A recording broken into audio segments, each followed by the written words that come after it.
Assalomu alaykum futbol ixlosmandlari, e'tiboringiz markazida futbol dunyosi hamda dunyo futbolida ro'y bergan eng so'nggi yangiliklar bilan O'zbek futboli kanali. Ayni paytda mana shu roligimizga like bosayotgan va kanalimizga obuna bo'layotgan barcha obunachilarimizga yana bir bor o'z minnatdorchiligimni bildirib qolaman. Ekran oldiga yaxshilab joylashib oling, like bosishni unutmang. Bugungi dasturimizni boshladik.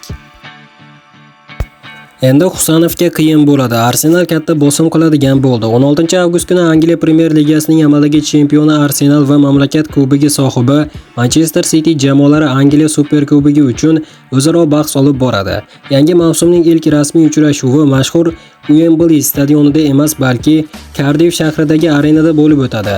Shunga qaramay, Wales poytaxtida Angliya chempionining muxlislari ko'proq tashrif buyuradigan bo'ldi. Football Ground QD nashri ma'lumotlariga ko'ra, shaharliklar Super Kubok o'yini uchun o'zlariga ajratiladigan chiptalarni barchasini muxlislarga sota olmagan. Ular o'zlashtirilgan chiptalarni endi raqib jamoa Arsenal tarafdorlari xarid qiladi. Bundan kelib chiqib, Cardiffda Million stadionida muxlislar nisbati taxminan 75-25% ko'rinishda. Arsenal foydasiga hal bo'lishi kutilmoqda. Stadion jami qariyb 74 ming muxlisni sig'dira oladi. Demak, dastlabki hisob-kitoblarga ko'ra Manchester City muxlislari taxminan 18,5 mingta, Arsenal fanatlari esa qolgan 55 mingta o'rinni egallaydi. Ekspertlarning ta'kidlashicha, londonliklar futbol ishqibozlari chempionlik translyatsiyalari davom ettirish maqsadida Arsenalni har qachongidan ham kuchliroq qo'llab-quvvatlashga va Manchester City futbolchilariga bosim o'tkazishga harakat qiladi.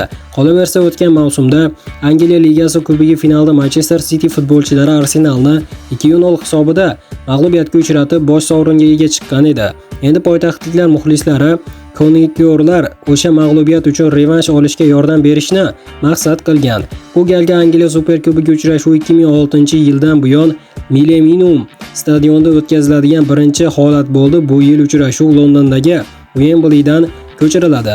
Chunki xuddi shu kuni stadionda The Weeknd's After Hours Till Dawn Resportli turi doirasida konserti rejalashtirilgan.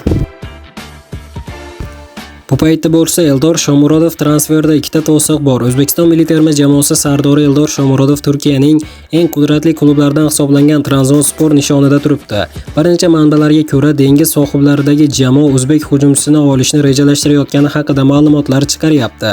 Trabzonspor Superliganing yangi mavsum oldidan tarkibni katta ko'rinishda davom ettirar ekan, hujumchi chizig'ini kuchaytirish maqsadida Turkiyada yaxshi tanish bo'lgan futbolchini transfer ro'yxatiga qo'shdi.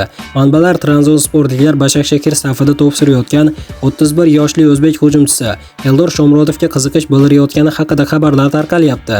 Trabzonspor vakillari o'zbek futbolchisi bilan shartnoma shartlarini bilish uchun klublar bilan bog'langani haqida xabar berilgan bo'lsa-da, mavsum ma'lumotlariga ko'ra hozircha Başakşehir rahbariyatiga yoki futbolchining vakillari rasmiy yozma taklif kelib tushmagan.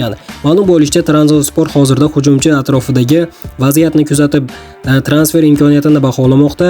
Qora dengiz klubi Shomurodovning transferi yo'lida asosan ikkita to'siqqa duch kelmoqda.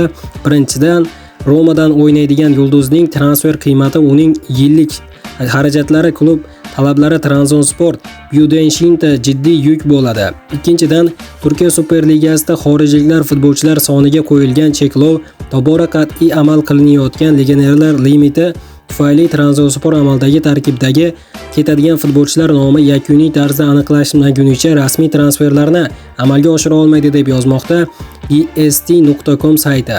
Sabah gazetasining ta'kidlashicha, Trabzonspor rahbariyati transfer to'sqinlik qilayotgan yuqoridagi omillarga qaramay, Shomurodov masalasini ochiq qoldirishi, yaqin kunlarda jamoadan ehtimoliy ketishlar yoki moliyaviy shartlardagi o'zgarishlarga qarab futbolchi transferi bo'yicha yakuniy qarorga kelishini bildirgan. Qadrli do'stlar, bundan ko'rinib turibdiki, hamyurtimiz boshqa jamoaga ham transfer qilinishi mumkin. Nima deb o'ylaysiz do'stlar? Hamyurtimiz o'zining Turkiyadagi jamoasida qolgani yaxshiroqmi yoki boshqa jamoalarga o'tib yana o'zini yuqori salohiyatini ko'rsatgani yaxshiroqmi? Albatta shaxsiy fikrlaringizni izohlarda yozib qoldiring. Barcha fikrlarni o'qib chiqaman. Mana do'stlar, hozirgi dasturimiz xuddi mana shu yerda o'z yakuniga yetdi. Videoni oxirigacha ko'rganlarning barchasiga kattakon rahmat.